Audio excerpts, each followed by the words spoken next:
Good morning po, Yusek. Former presidential spokesperson Harry Roque recounts the pain of leaving the country and being separated from his children. At ang sabi niya pa po ay I was forced to leave under the circumstances.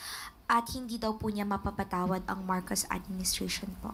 Ayoko na po sanang sagutin ito pero kinakailangan po dahil baka po ito ay tumimo sa utak ng ating mga kababayan at sabihin may katotohanan.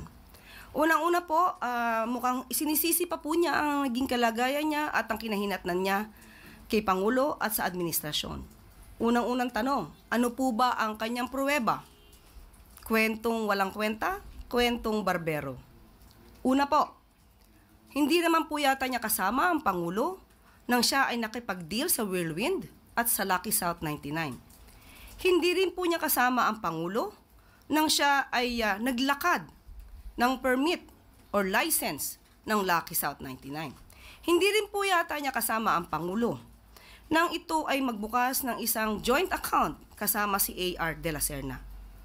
Hindi rin po niya kasama ang Pangulo nang siya mismo ang nagboluntaryo ng mga facts at mga dokumentong kanyang ikinumento sa Quadcom, sa House of Representatives. Lahat pong ito ay voluntaryong galing sa kanya. Lahat ng kwento niya sa Quadcom, sa House of Representatives ay galing sa kanya.